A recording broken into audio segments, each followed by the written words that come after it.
What's going on, y'all? Welcome to another episode of ENA We Got Time. I'm Alex here with your weekly prediction video. Sorry for late update. A lot of things going on this week, but we're going to get straight into it. As y'all know, we do this every week. To the subscriber who gets the most right comment under this video below. Give all your predictions for the Sunday and Monday games, and also do not forget to put a total score for one game. So, like, let's say Giants and Cowboys, right? Let's say you pick the Cowboys, and you got 8 picks right, and somebody else got 8 picks right. You have to give a final score combined to break the tiebreaker. So you would say, okay, Cowboys score 20, Giants score 14. And let's say you go with a total score of 50. If the other person doesn't put nothing, even though you're way off, you would get it. So just for future reference, I saw a couple people getting close last week, but they didn't do the final score. So I just want to share that with y'all. But let's get into it. First up, we got Texans at Bears. I think the Bears pull this one off. The Texans, they've been playing okay. I like what I'm seeing from them, but I got the Bears 24-17. Next up, we have Raiders at Titans. Raiders are finally going to win a game this week, but it is going to be without Hunter Renfrow. He is out.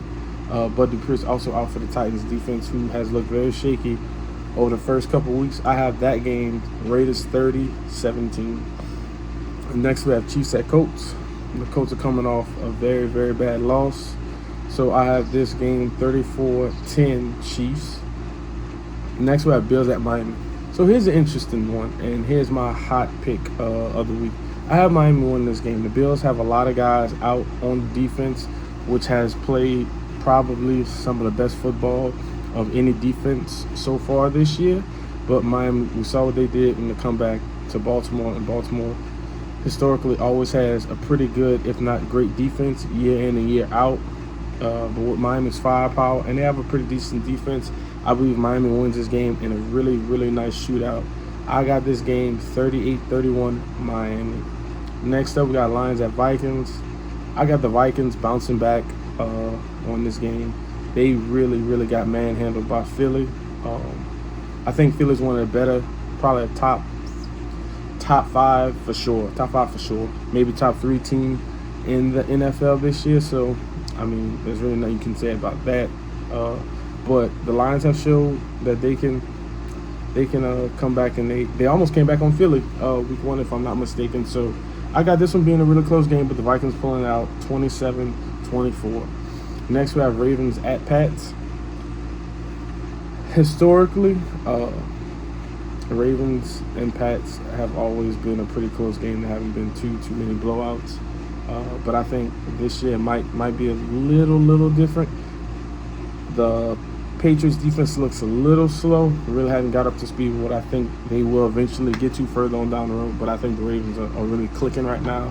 So I have this game 23-10 Ravens. Really not that big of a blowout because, once again, this is Bill Belichick. His defense is going to play good. They're at home, so I don't see it being a big blowout. So 23-10 is why I got it. Eagles at Washington. I got the Eagles 30-21. The only reason why I have it that close is because it's a divisional game. Most divisional games don't end in blowouts. Those are the teams you prepare for and see the most. So it normally doesn't get too bad in there. Washington did not look good on either side of the ball for most of last week. But I do have Eagles win this 30-21. Next, I have Saints at Panthers.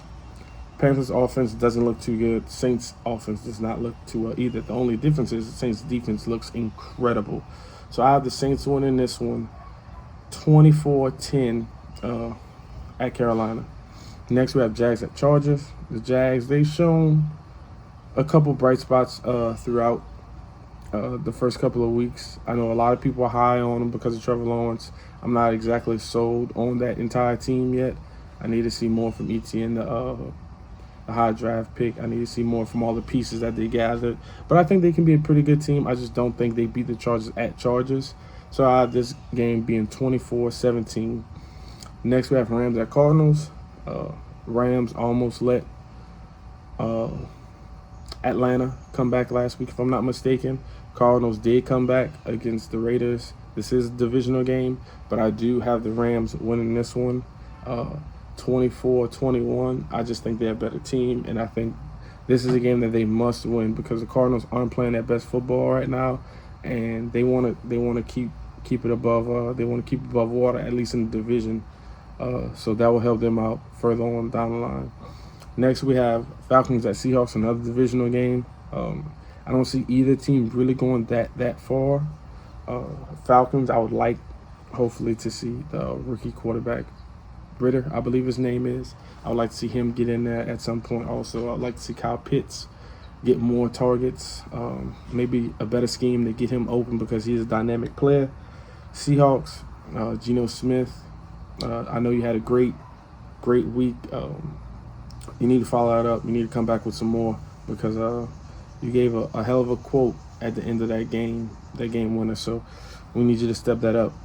But I have Seahawks winning this one. A very odd score. I have it 19-16. I think it's going to be a lot of field goals in this game. Packers at Bucks. As we all know, Mike Evans is out.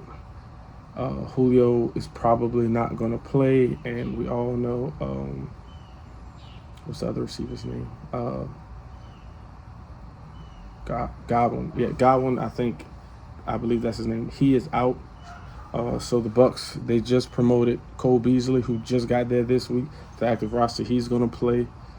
And Scotty Miller, and I'm not exactly too sure who else. Oh, Perriman. So those will probably be the 3 starting receivers. But I think the Packers go in there, and I think they dominate. I got this game being 27-13 Packers. Next, we have 49ers at Denver. Now, call me crazy. I'm taking Denver in this game. Russell Wilson does great against the 49ers. I know he hasn't looked the best this year, but historically his record against the 49ers is really good. I know, it was always Seattle, but I think he has comparable talent as far as his weapons, and I think his defense is a lot better in Denver than it was in Seattle. So I have them winning this game 17-14. That's what I have it. Last game, Cowboys at Giants. I'm a Giants fan, but I'm a realist. I have this one being a very close game. I have Giants winning this 20-17 for the simple fact the only person on the Cowboys team that really, really makes me nervous is Micah Parsons. Yes, I know they have CeeDee Lamb and Zeke. He's looking okay. But if we can stop Derrick Henry and we can stop Christian McCaffrey, I don't think stopping Zeke and Pollard should be that much of a problem. I'm not saying we're just going to soundly shut them out, but I think we can handle that. I think Noah Brown is going to be a real problem, believe it or not. CeeDee Lamb may catch 1 or 2 good passes. Adoree Jackson's been really good this year, so I trust him on him. But Micah Parsons, if Micah Parsons starts causing fumbles and sacks, I think they can win it. But I got the Giants win this game 20-17 with probably, another 50-plus yard field goal to end it. So 2017, that's how I got it. I appreciate all y'all checking out the video. Like, comment, subscribe. Come win you some free money, man. This is Alex with ENA. We got time, and I'm out. Peace.